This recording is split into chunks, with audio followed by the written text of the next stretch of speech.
Hey, salut! Hey, salut! Ça va, Alex? Ça va et toi? On est content que tu sois rentré de vacances. Hein, oui, on a moi pas pu aussi, faire de ouais. vidéo. Là, c'est bien. On a enfin notre cadreur. Ça a pu secouer dans tous les sens. Oui, c'est mieux comme ça. J'espère que vous allez bien sur YouTube. Bienvenue sur, dans la boutique et sur la chaîne. On est content de vous retrouver. Tout à fait. On a quelques jeux à vous présenter. On a eu pas mal de petites nouveautés, du réassort aussi un petit peu. Les plus perspicaces d'entre vous auront remarqué que ce n'est pas Tom. Et non. Mais vous inquiétez pas, je vais essayer de faire du bon boulot aussi. On y croit. On va commencer déjà avec une petite nouveauté sympa. C'est Dig Deeper. Dig Deeper en fait de Yellow qui est l'extension de Détective. Donc voilà, c'est une extension un peu particulière. Ils ont changé en fait de format. Ça a été écrit par Rob Davio. Alors pour les plus connaisseurs d'entre vous, ça va peut-être vous rappeler certains jeux comme Pandemic Legacy, si je dis pas de bêtises. Tout à fait. Des jeux comme ça en fait, parce que c'est la personne qui est aussi derrière ça. Et ils vont partir là-dessus, hein, Détective, pour ceux qui connaissent le petit jeu voilà, d'enquête au 21e siècle, très immersif. Les extensions, ça va tourner sur ces espèces de petits formats, des petites boîtes, un auteur à chaque fois qui va intervenir pour proposer un scénario assez conséquent. Et voilà, c'est Dig Deeper, C'est très bien. sorti chez Yellow. Ouais, ça dure à peu près 2-3 heures. À partir de 16 ans, quand même, les thématiques qui sont abordées peuvent être un petit peu... comment dire, sombre. Sombre. On a Munchkin Donjon, Oui. une grosse boîte, du gros contenu. Ça vient d'arriver, c'est du costaud, ça vient directly from the States. Ok. C'est distribué par Edge. C'est très sympa. Alors quel est le principe de Munchkin Donjon? Globalement, on va retrouver un peu quand même cette espèce d'esprit. Vous allez avoir cette espèce de plateau. On a une bande ici qu'on voit de fame, de renommée en français. Dès qu'on arrive à 20, la partie se termine. Chacun va avoir son petit plateau qui correspond à une classe et des petits personnages parce que oui, c'est un jeu avec des figurines.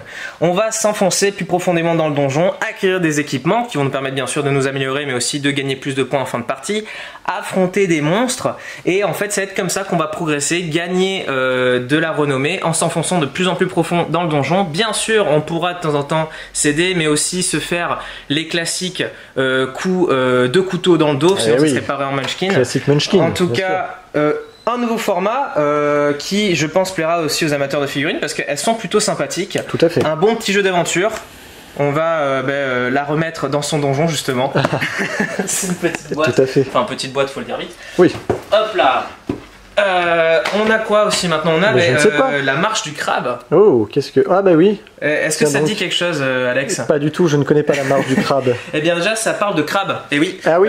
Oui, je te jure. Et non pas de cornichons. Non, mais on a un jeu qui parle de cornichons et qui arrive bientôt. Bien joué.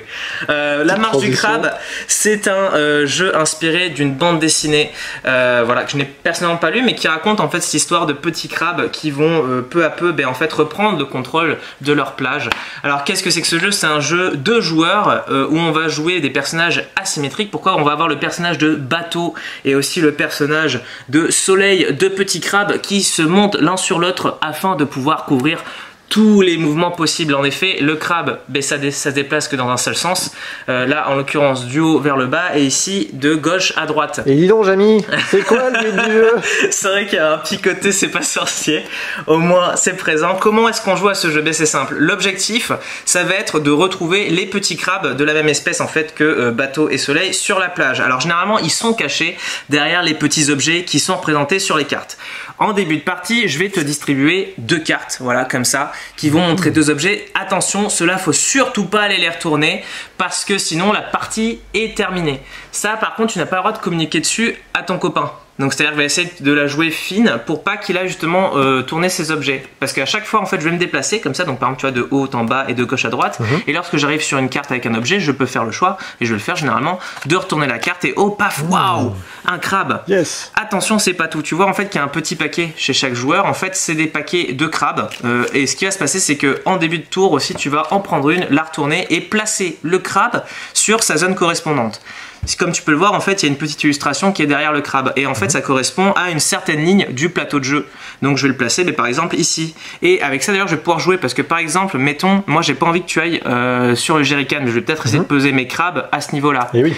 Ça rentre aussi dans les conditions de défaite. En effet, si j'ai plus de crabes dans mon paquet, je perds. Si, comme on l'a dit, je tombe sur un de ces objets, je perds.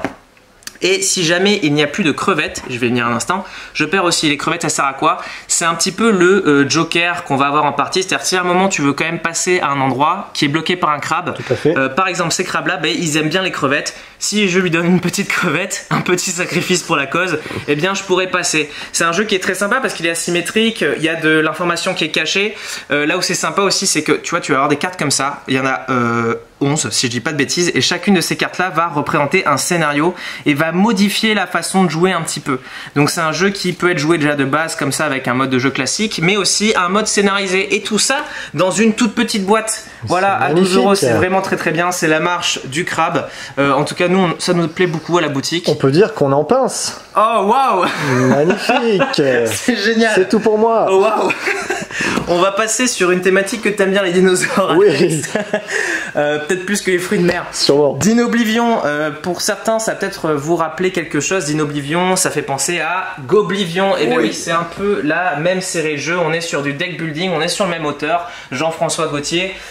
Dinoblivion, la petite spécificité par rapport à son plus jeune frère, c'est que c'est un jeu qui ne se joue pas que solo ou coop, mais ici solo ou en duel. En effet, on va pouvoir s'affronter. Alors globalement, on va quand même retrouver des mécaniques similaires au deck building, c'est-à-dire que je vais avoir des cartes, un deck de départ, des cartes que je vais pouvoir ajouter à mon paquet au fur et à mesure de la partie. Mes cartes, à chaque tour, je vais pouvoir les jouer, eh bien, soit pour leurs actions en les tapant un peu à la Magic, soit avec d'autres effets et des combinaisons, tout en luttant contre des dinosaures. C'est un très bon jeu solo. On apprécie aussi le fait qu'il y ait justement une nouvelle mécanique d'affrontement. Oui. Et Dinoblivion, voilà, ça vient de sortir, on l'a en boutique et on espère que ça plaira aux gens qui sont friands de jeux de joueurs ou même solo, parce que c'est un très bon jeu solo, Tout ça faut fait. le rappeler. On a de plus en plus et c'est cool de voir que ça arrive de plus en plus souvent en boutique. On va avancer un petit peu et aller explorer les talencaires de nouveautés. On a Rick and Morty, The Cornichon. Pickle Rick Game, le cornichon en effet massif, le cornichon. Mais un très bon petit jeu, encore une fois, solo et duo. Qu'est-ce que c'est que Rick et Morty, The Pickle Rick Game ou le jeu du cornichon? Eh bien, en fait, c'est un jeu d'aventure où vous allez incarner soit Rick de la série Rick et Morty, j'espère quand même que là vous l'aurez reconnu, ou bien Jaguar, qui est son compatriote dans l'épisode éponyme, voilà, où on retrouve justement Pickle Rick. Et vous allez du coup avancer à travers un niveau qui va se générer un peu de manière aléatoire. Ça va être des espèces de petites cartes qui vont servir de tuiles, et on va du coup essayer de battre comme ça les Russes. On affronte des Russes. Voilà, c'est très carré. Voilà, c'est très, c'est un peu une parodie finalement de Die Hard, si on y réfléchit. C'est ça.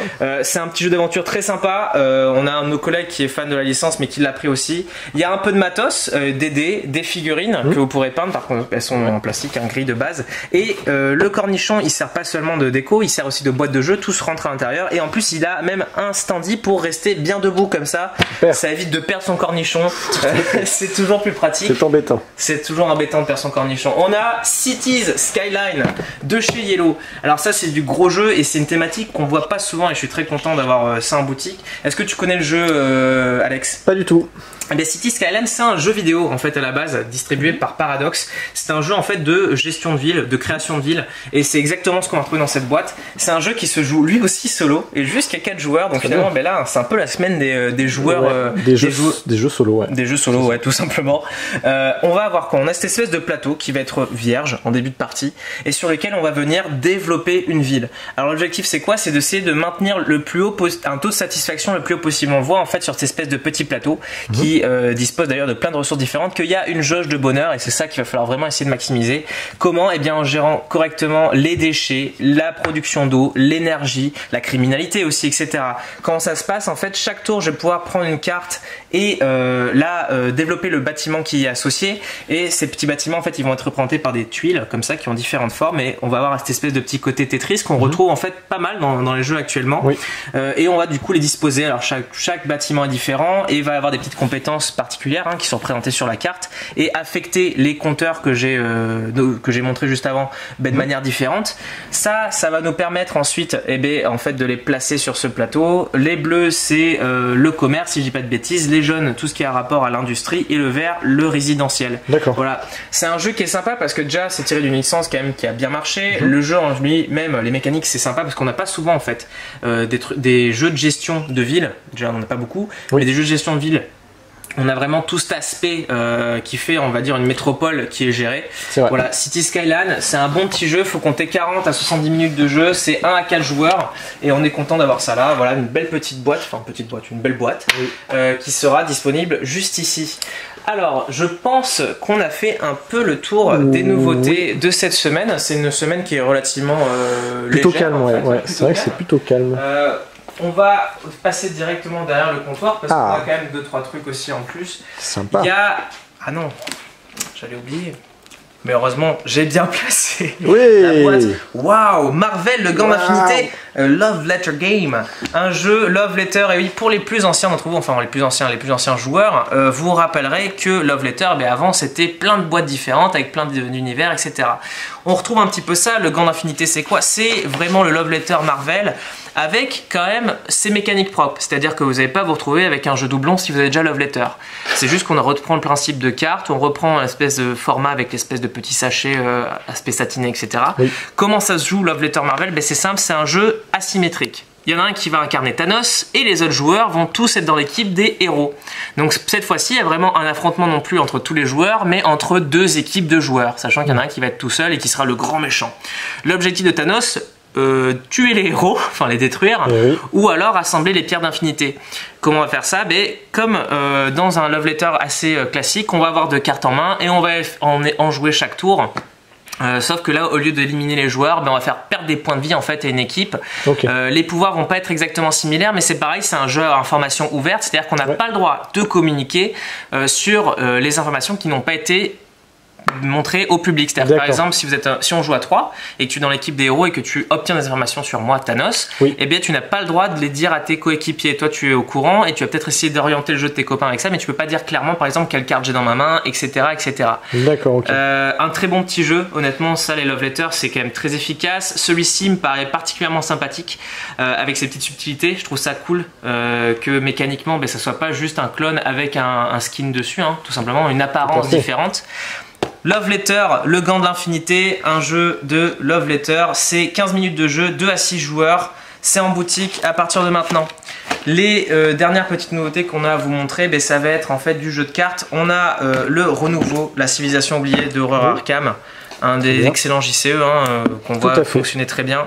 Les boîtes renouveau, ça vous sert à quoi? Ça vous sert en fait à rejouer des campagnes avec une boîte de rangement et des nouvelles cartes, etc. Vous voyez ça comme un New Game Plus pour les plus joueurs d'entre vous. C'est très sympathique. On a un nouveau paquet pour la Légende des 5 Anneaux, le jeu de cartes. Il y en a aussi un nouveau pour le Seigneur des Anneaux, mais ils sont déjà, je crois qu'ils sont derrière, de côté. Et on a aussi, bien entendu, alors ça va plaire à tous nos amis collectionneurs et joueurs de jeux de cartes, la nouvelle extension de Pokémon, Ténèbres Embrasées. Donc bien sûr, comme d'habitude, les produits que vous pourrez retrouver en boutique, ça va être une boîte, un coffret dresseur d'élite, les boosters, j'ai même choisi toutes les illustrations. Et bien sûr, 2 starters avec le Palartichaut, c'est l'évolution du canartichaut. Ils ont osé. Ils l'ont fait avec un super mono sourcil. Excellent. Et ce Pokémon Darumecho. Tes souhaits. Merci. Mais j'ai du mal avec les nouveaux noms. Et voilà, on a ça qu'on peut retrouver en boutique.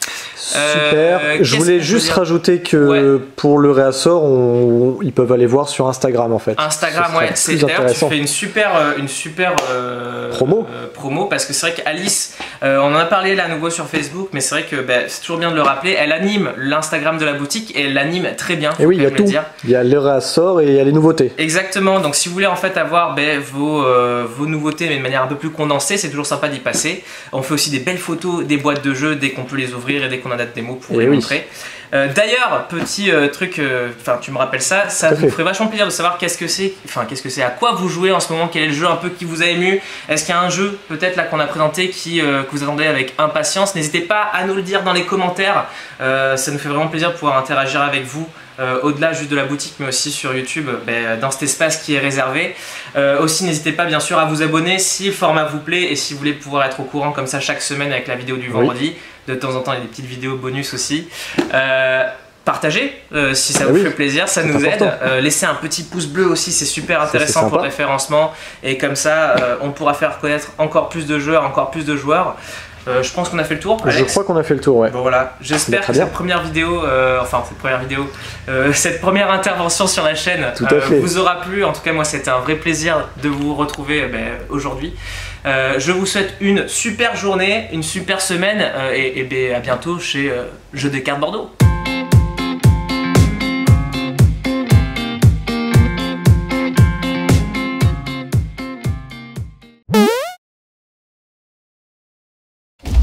Dans les ténèbres du 41e millénaire, il n'existe que la guerre.